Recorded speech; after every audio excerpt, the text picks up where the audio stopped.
Welcome to my world. Age of the earth. क्या आपको पता है कि धरती की एज 4.543 बिलियन ईयर्स है, मतलब कि 454 करोड़ ईयर्स। अब आपके मन में क्वेश्चन आया होगा कि अर्थ की एज साइंटिस्ट ने कैलकुलेट कैसे की होगी। तो मैं आपकी इन्फॉर्मेशन के लिए बता दूं कि रेडियोमेट्रिक डेटिंग टेक्निक से कैलकुलेट की है साइंटिस्ट ने अर्थ की एज। यह एक टेक्निक है जिसमें साइंटिस्ट किसी भी पत्थर या किसी भी मटेरियल की एज कैलकुलेट करते हैं। तो इससे आप समझ ही गए होंगे कि सबसे पुरानी जो पत्थर मिली है हमें वो 4.5 बिलियन ईयर्स पहले की है, यानी धरती की फॉर्मेशन की टाइम की। और इससे हमें पता लगता है कि हमारी धरती 4.5 बिलियन ईयर्स पुरानी है। नंबर 2, टेम्परेचर ऑफ द अर्थ। वैसे तो धरती की एवरेज टेम्परेचर 16 डिग्री सेल्सियस है, लेकिन अर्थ पर ऐसे बहुत सारे प्लेसेस है जहां टेम्परेचर नॉर्मल से बहुत ज़्यादा डिफर करती है। 10 जुलाई 1930 को डेथ वैली यूनाइटेड स्टेट्स पर आज तक की सबसे हाईएस्ट टेम्परेचर रिकॉर्ड की गई है, जो 56.7 डिग्री सेल्सियस है। अगर लोएस्ट टेम्परेचर की बात की जाए तो वो है -89.2 डिग्री सेल्सियस, जो जुलाई 21, 1983 को वॉस्टॉक स्टेशन पर रिकॉर्ड की गई थी। Number 3, the earth was once believed to be the centre of the universe. पहले के साइंटिस्ट यह सोचते थे कि अर्थ यूनिवर्स की सेंटर है और सारी प्लैनेट्स और सन इसके चारों ओर घूमती है। इस मॉडल को कहते हैं जियोसेंट्रिक मॉडल। फिर यह बंदा आया निकोलस कोपरनिकस। इस बंदे ने हेलियोसेंट्रिक मॉडल को प्रेजेंट किया। अकॉर्डिंग टू दिस मॉडल सन अर्थ के चारों ओर नहीं घूमती, बल्कि अर्थ सन के चारों ओर घूमती है।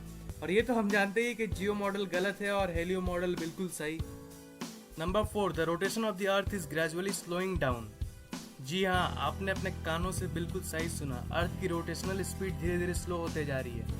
अगर हम डी एक्सेलेरेशन रेट की बात करें तो ये 17 मिली सेकेंड पर 100 ईयर्स की है। पर अर्थ की स्पीड कम क्यों हो रही है? क्या है ना कि मून अर्थ से दूर खिसकता जा रहा है लगभग 3.78 सेंटीमीटर पर ईयर के हिसाब से, और इसलिए धरती की रोटेशन स्लो होती जा रही है। धरती मून से जितना दूर जाएगी अर्थ की रोटेशन उतनी स्लो होती जाएगी।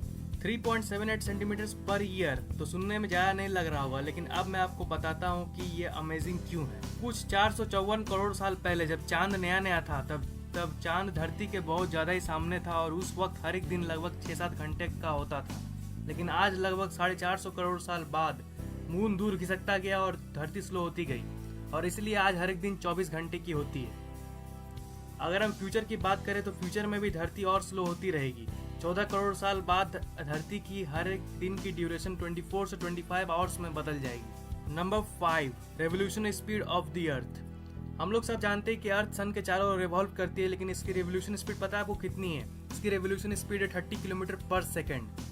जितनी देर तक आप मेरी ये वीडियो देखे उतनी देर में अर्थ ने 6120 किलोमीटर ट्रैवल कर ली है।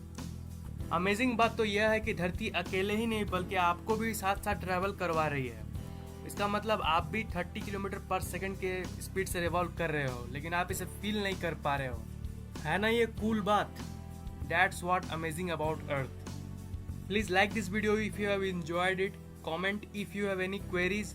ये चैनल अभी नया नया है तो प्लीज़ सब्सक्राइब जरूर कर लो, ये बटन पर क्लिक करके या फिर इसके नीचे वाले बटन पर क्लिक करके। आगे बहुत सारे इंटरेस्टिंग वीडियोस आने वाले हैं इस चैनल पे, आपको बहुत मज़ा आएगा। सब्सक्राइब कर लो।